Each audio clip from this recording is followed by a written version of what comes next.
नमस्कार। आज हम पंत की काव्य यात्रा विविध चरण पर बात करेंगे। पंत का काव्य विकासशील रहा है। उसमें बहुत सारे परिवर्तन समय समय पर आते रहे हैं। पल्लव की भूमिका में ही पंत ने स्वीकार किया कि ब्रज भाषा का वक्षस्थल उतना विशाल नहीं है कि वह सृष्टि के अनंत विस्तार को समेट सके, और इसीलिए खड़ी बोली हिंदी को छायावादी कवियों ने अपनाया। खड़ी बोली हिंदी को नूतन सौंदर्य बोध से उन्होंने सुसज्जित किया, सौष्ठव दिया, खड़ी बोली हिंदी को भाव गौरव दिया, और इससे खड़ी बोली हिंदी में एक मृदुलता आई, एक कोमलता आई। और अगर आप ध्यान से देखें तो छायावादी काव्य में खड़ी बोली हिंदी का जितना विकास हुआ उतना शायद ही किसी काव्य धारा में हुआ हो। खड़ी बोली हिंदी की जितनी भाव भंगिमाएं छायावादी कवियों ने अभिव्यंजित की, उतनी भाव भंगिमाएं हिंदी साहित्य की किसी धारा की कविता में दिखाई नहीं देती है। यही बात छायावादी काव्य को विशिष्ट बना देती है। आप सभी जानते हैं कि पंत जी प्रकृति चित्रण के विशिष्ट कवि रहे हैं। उन्हें प्रकृति का सुकुमार कवि भी कहा गया है। और इन सब के पीछे जो मूल बात है वो ये है कि छायावादी कवियों में कल्पना शक्ति बहुत ज़बरदस्त थी। इसी कल्पना शक्ति के सहारे उन्होंने प्रकृति के शत सहस्त्र मनोहर चित्र अंकित किए। आप जानते हैं पंत जी का जन्म पर्वतीय प्रदेश में ही हुआ था, अल्मोड़ा कौसानी जैसे क्षेत्र में। तो बचपन से ही वो प्रकृति के उन्मुक्त प्रांगण में पले बढ़े, इसलिए प्रकृति उनकी चेतना में समा गई थी। और जब वो कविता लिखते हैं तो ऐसा लगता है जैसे प्रकृति उनकी चेतना से निकल करके और नए नए सौंदर्य की भाव भंगिमा लेकर के कविता में प्रकट होती है। इसीलिए विलियम वर्ड्सवर्थ और शेली, कीट्स, ये सारे जो कवि हैं, पाश्चात्य साहित्य के कवि हैं, इन कवियों को की जो कविताएं हैं उनमें भी प्रकृति चित्रण है। उससे कहीं बढ़ करके पंत जी ने प्रकृति प्रेम का परिचय अपनी कविताओं में दिया है। पंत जी का समस्त काव्य अनुशीलन करने से यह स्पष्ट है कि सबसे पहले पंत जी ने प्रकृति के मुक्त प्रांगण में अपनी आंखें खोली एक विहग के रूप में, और फिर प्रकृति के माधुर्य पर, सौंदर्य पर मुग्ध होकर के, सम्मोहित होकर के उससे उन्होंने कल्पना की ऊंची उड़ानें भरी। और फिर छायावाद के गगन से नीचे आकर के यथार्थ की भूमि पर उन्होंने प्रगतिवाद और प्रयोगवाद के गीत गाए, और अंत में वो मानवतावाद के मंगल गान में लग गए। तो इस तरह पंत जी का जो काव्य है वो कई मोड़ से, कई पड़ाव से गुजर करके आगे बढ़ता है। उसमें बहुत सारे परिवर्तन के बिंदु हम देख सकते हैं। इसीलिए तमाम आलोचकों ने पंत की जो कविताएं हैं उसके विकास क्रम को स्पष्ट करते हुए कहा कि पहला जो चरण है उसे हम प्राकृतिक सौंदर्यवादी युग कह सकते हैं, जो 1916 ईस्वी से 1934 ईस्वी तक का समय रहा है। और उसमें जो कविताएं लिखी गई उन्हें प्राकृतिक सौंदर्यवादी युग की कविता कहा गया। छायावाद के भीतर एक ये पंत के काव्य विकास का पहला चरण था, जिसमें पंत जी प्रकृति चित्रण की कविताएं लिख रहे थे। प्रकृति में, सृष्टि में जो भी सौंदर्य है उसका वो अविकल चित्रण कर रहे थे अपनी कविताओं में। तो इसे प्राकृतिक सौंदर्यवादी युग कहा गया। उच्छ्वास से गुंजन तक की कविता प्राकृतिक सौंदर्यवादी युग की कविता मानी जा सकती है, जिसमें वीणा है, ग्रंथि है, पल्लव है, ये सारे काव्य संग्रह हैं। प्रकृति के प्रति पंत का इतना गहरा लगाव है कि वो प्रकृति के उन्मुक्त प्रांगण को छोड़ करके कहीं और जाना ही नहीं चाहते। तो कहते हैं, कविता की पंक्ति है उनकी, छोड़ द्रुमों की मृदु छाया, तोड़ प्रकृति से भी माया, बाले तेरे बाल जाल में कैसे उलझा दूं लोचन, भूल अभी से इस जग को। इस संसार को भूल करके और बाले तेरे बाल जाल में अपने नेत्रों को, अपने लोचन को कैसे उलझा दूं। आधुनिक कवि पर्यालोचन पृष्ठ 2 पर पंत जी ने स्वयं स्वीकार किया है कि ये एक पंत जी का कथन है जो मैं आधुनिक कवि पर्यालोचन पृष्ठ 2 से प्रस्तुत कर रहा हूँ। पंत जी ने लिखा है, मेरा विचार है कि वीणा से ग्राम्या तक मेरी सभी रचनाओं में प्राकृतिक सौंदर्य का प्रेम किसी न किसी रूप में विद्यमान है। वीणा से गुंजन तक पंत के काव्य रचना काल को इसीलिए आलोचकों ने प्राकृतिक सौंदर्यवादी युग कहना उचित समझा। अब इस युग की रचनाएं जो हैं, प्राकृतिक सौंदर्यवादी युग की जो रचनाएं हैं, उसकी विशेषता क्या है, इस पर अगर आप ध्यान देंगे तो इसकी समस्त रचनाएं उद्दाम भावुकता से ओतप्रोत होने के कारण रुमानी हैं। रुमानियत बहुत अधिक है, रुमानी प्रवृत्ति है और छायावादी प्रवृत्ति है। कई बार इसको लेके बड़ी उलझन आती है कि छायावादी प्रवृत्ति और रुमानी प्रवृत्ति दोनों में क्या अंतर है। छायावादी प्रवृत्ति को या छायावादी काव्य को केवल रुमानियत की सीमा में बांध करके नहीं देखा जा सकता। और अगर आप रुमानियत में बांधना ही है तो इसे इस तरह से देखें कि छायावादी कविता रति भाव की विवृति का काव्य है यह, और रति का मतलब प्रेम, और ये उसका विस्तार है। प्रेम, व्यक्ति से प्रेम, प्रकृति से प्रेम, संस्कृति से प्रेम, ईश्वर से प्रेम, पूरी सृष्टि से प्रेम। और इस तरह रति भाव का जितना विस्तार छायावादी कवियों की कविताओं में देखा गया, वैसा विस्तार अन्यत्र कहीं देखने को नहीं मिलता। ये रति भाव का एक रूप है, रुमानियत वाला प्रेम रति का एक रूप है। प्रथम रश्मि, मौन निमंत्रण, उच्छ्वास, आंसू, नौका विहार, पर्वत प्रदेश में पावस आदि खुद पल्लव में 23 कविताएं हैं।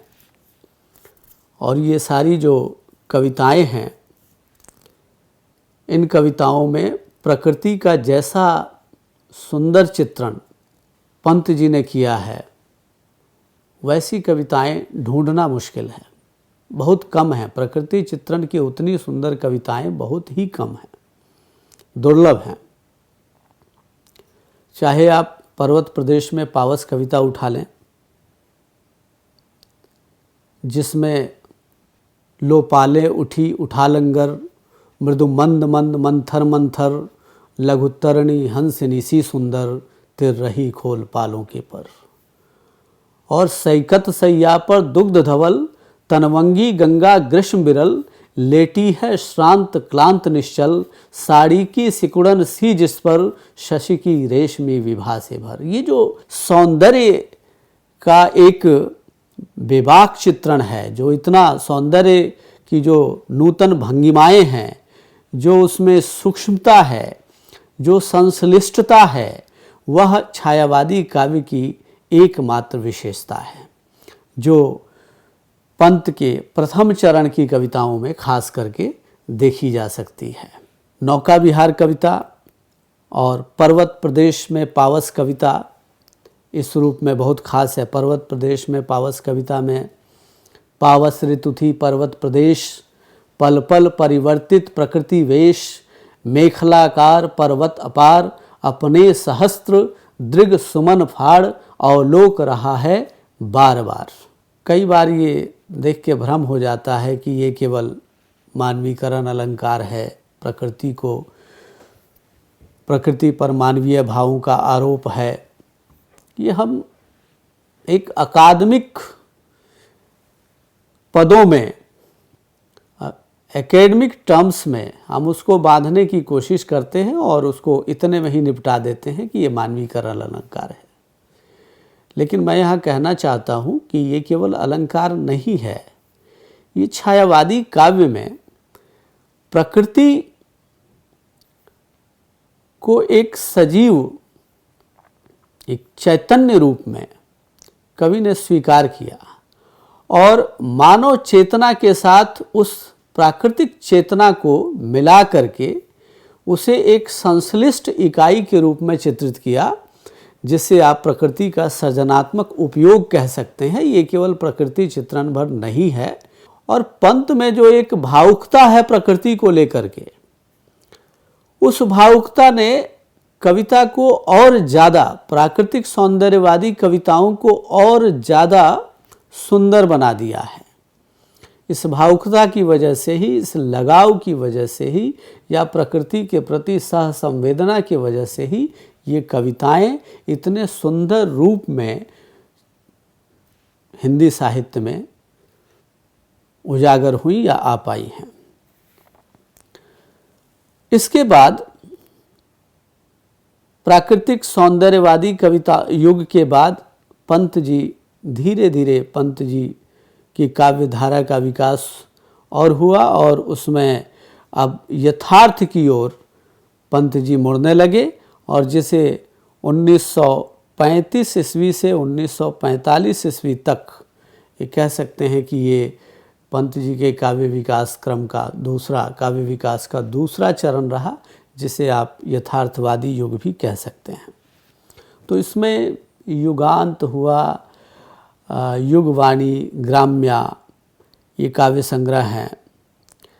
ये सब, इन संग्रह की जो कविताएं हैं उसमें यथार्थ पर बल है। जैसे पतझड़ शीर्षक कविता को अगर आप लें, जिसमें पंत जी कहते हैं, द्रुत झरो जगत के जीर्ण पत्र, हे स्रस्त ध्वस्त, हे शुष्क जीर्ण। तो ये ऐसा पंत जी क्यों कहते हैं? पतझड़ कविता के माध्यम से आप यथार्थवादी दृष्टिकोण को, जो पंत का दृष्टिकोण यहाँ बदल गया कविता में, उसको समझ सकते हैं कि पुरातन का जब तक अंत नहीं होगा, जब तक जो जीर्ण शीर्ण व्यवस्था है उसका अंत नहीं होगा, तब तक नवयुग का निर्माण संभव नहीं होगा। इसलिए वो कहते हैं कि द्रुत झरो जगत के जीर्ण पत्र, हे जगत के पुराने पत्ते, सड़े गले पत्ते झड़ जाओ, समाप्त हो जाओ। ये शुष्क हैं, जीर्ण हैं, इनका समाप्त होना आवश्यक है। ये जब तक समाप्त नहीं होंगे, रूढ़ियाँ जब तक नहीं टूटेंगी, जब तक कुरीतियाँ नहीं खत्म होगी, जो सदियों से एक पुरातन व्यवस्था के नाम पर समाज में चली आ रही हैं, ये सब जब तक खत्म नहीं होंगी, तब तक नव निर्माण संभव नहीं होगा, नव युग का निर्माण संभव नहीं होगा, ऐसा पंत जी का मानना है। और ये उनकी इस युग की कविताओं में ये भावना, ये विचारधारा व्यक्त हुई है। युगवाणी और ग्राम्या की रचना भी इसी भावभूमि पर हुई है, जिसमें एक कविता बड़ी खास है इस मामले में, यथार्थ को व्यक्त करने की दृष्टि से। पंत जी की एक कविता है, वो मैं सुना रहा हूँ। खड़ा द्वार पर लाठी टेके वह जीवन का बूढ़ा पंजर, सिमटी उसकी सिकुड़ी चमड़ी हिलती हड्डी के ढांचे पर, पिछले पैरों के बल उठ जैसे कोई चल रहा जानवर, पैशाचिक सा कुछ दुखों से मनुज गया शायद उसमें मर। एक वृद्ध व्यक्ति का चित्रण है जो दरवाजे पर लाठी टेके हुए खड़ा है और जीवन का वह बूढ़ा पंजर, अस्थि पंजर बन चुका है। उसकी चमड़ी सिकुड़ गई है, सिमट गई है, हड्डी के ढांचों पर वो चमड़ी झूल रही है।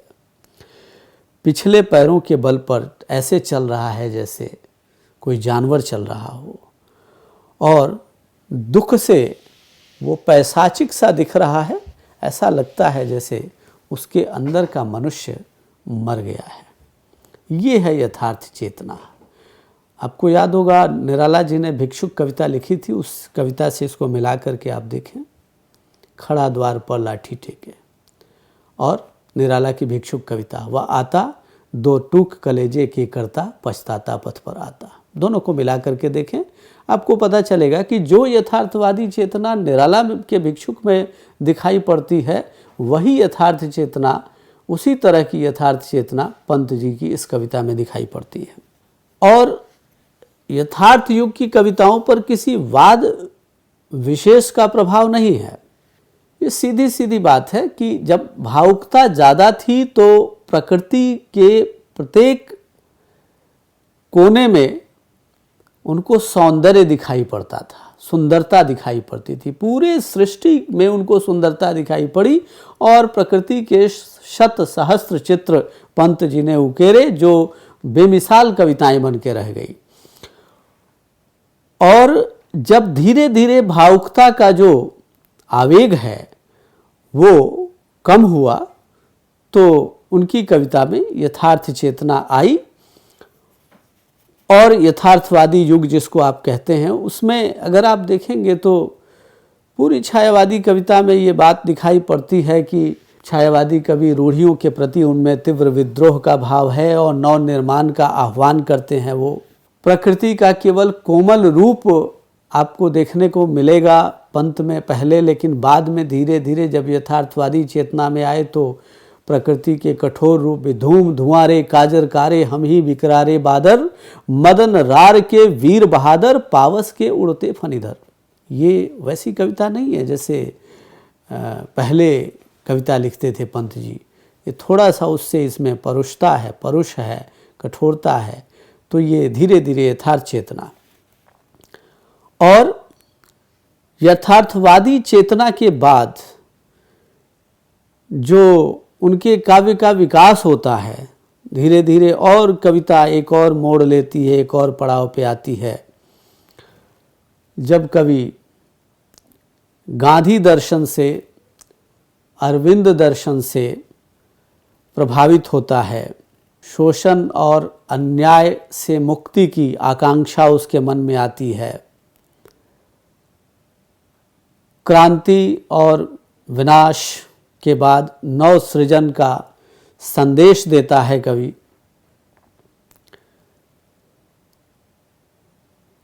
कवि ये कहता है कि गांधीवाद देता जीवन पर अंतर्गत विश्वास, मानव की निस्सीम शक्ति का मिलता जिससे चिर आभास। तो गांधीवाद से जीवन में आत्मविश्वास पैदा होता है, एक आत्मबल पैदा होता है, ऐसा पंत जी कहना चाहते हैं। कई लोगों को ये भ्रम हो गया। एक कविता है जिसको पढ़ करके कि धन्य मार्क्स तुम तिमिराच्छन्न पृथ्वी के उदय शिखर पर, तो ये दो पंक्ति पढ़ करके भ्रम हो गया कि वे कार्ल मार्क्स या मार्क्सवाद से प्रभावित थे, जबकि ऐसा नहीं है। मार्क्सवाद में जो एक मजदूरों के प्रति जो सहसंवेदना का भाव है, उससे पंत जी इत्तेफाक रखते हैं। बाकी मार्क्सवाद को एक सिद्धांत के रूप में उन्होंने कहीं कविता में, बल्कि मैं तो कहूँगा कि छायावादी कविता में कोई सिद्धांत आरोपित नहीं है, ये अविकल भावुकता से उपजी हुई कविता है। अधिकांश कविताएं ऐसी ही हैं जिसमें उद्दाम भावुकता है, तो उसमें किसी सिद्धांत को नहीं थोपा गया है। एक सह संवेदना है मजदूरों के प्रति जो उनकी कविता में व्यक्त हुई है।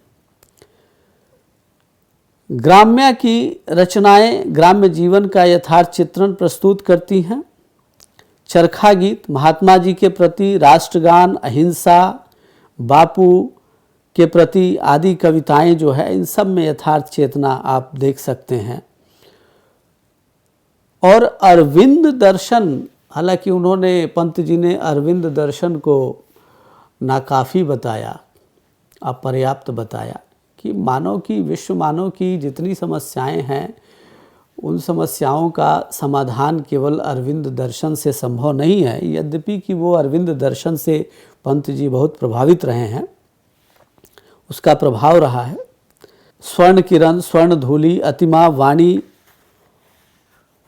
और फिर श्रद्धा, विश्वास, प्रेम से मानव अंतर हो अंतःस्मित, ये कविता की पंक्ति है जो मैं आपको पढ़ के सुना रहा हूँ कि स्वर्ण किरण की ये पंक्ति है। स्वर्ण किरण एक कविता है उनकी, जिसमें कविता की पंक्ति इस तरह से है। फिर श्रद्धा, विश्वास, प्रेम से मानव अंतर हो अंतःस्मित, संयम तप की सुंदरता से जग जीवन शतदल दिख प्रफुल्लित, व्यक्ति विश्व में व्यापक एकता हो जन के भीतर संस्थापित, मानव के देवत्व से ग्रथित, जन समाज जीवन हो निर्मित। ये एक पंत जी की आकांक्षा है। इस पूरे मानव, संपूर्ण मानव मात्र के लिए उनकी ये एक आकांक्षा है, अभिलाषा है कि संपूर्ण मानव मात्र का उद्धार हो, संपूर्ण मानव मात्र का कल्याण हो। ये उनकी यथार्थवादी चेतना, धीरे धीरे कुछ उनमें आध्यात्मिक चेतना भी आई थी अरविंद के दर्शन से, तो कुछ विद्वानों ने उसको अंतश्चेतनावादी युग कहने की कोशिश की, ऐसा है। पर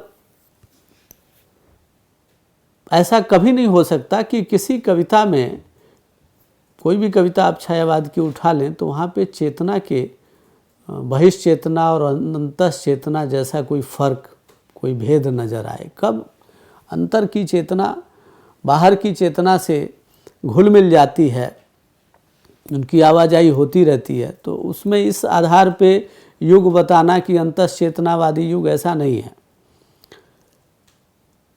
यथार्थवादी चेतना, जब उन्हें यथार्थ का भान हुआ, ज्ञान तो नहीं कहूँगा मैं, यथार्थ का जब भान हुआ, यथार्थ का एहसास हुआ, जब भावुकता कम हुई, तो वो यथार्थवादी चेतना की कविताएं लिखने लगे। लेकिन धीरे धीरे उनकी इस दृष्टि का विस्तार हुआ, विकास हुआ, और स्वर्ण किरण तक आते आते आप देखेंगे कि वो संपूर्ण मानव मात्र के कल्याण की बात करने लगते हैं। 1949 में इसको मानवतावादी युग आप कह सकते हैं, जब वो कहते हैं उत्तरा में मैं नव मानवता संदेश सुनाता। 1959 में कला और बूढ़ा चांद का प्रकाशन हुआ। इन सारी कविताओं में अगर आप देखें, 1955 में अमिता, 1957 में रश्मि बंध, उत्तरा से वाणी तक, और उसके बाद भी काव्य का स्वर मानवतावादी ही रहा। 1961 में लोकायतन में प्रकृति प्रेम और यथार्थवाद और मानवतावाद का समाहार हो जाता है 1961 तक आते आते, और कभी ये कहने लगता है कबीर मनीषी का कर्तव्य सनातन, जीवन मूल्यों का करना सुख सर्जन, और फिर अंत में कि मानव को समझो हे देवों के आराधक, मानव के भीतर ईश्वर ही अविरत साधक।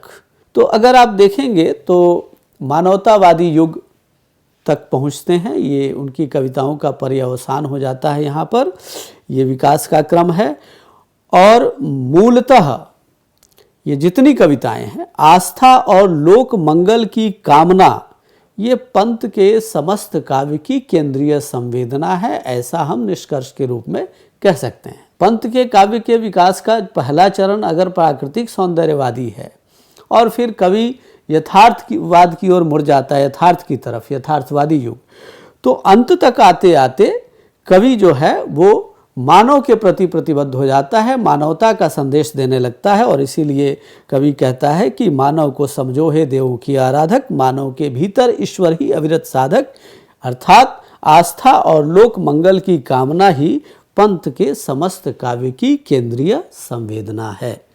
धन्यवाद।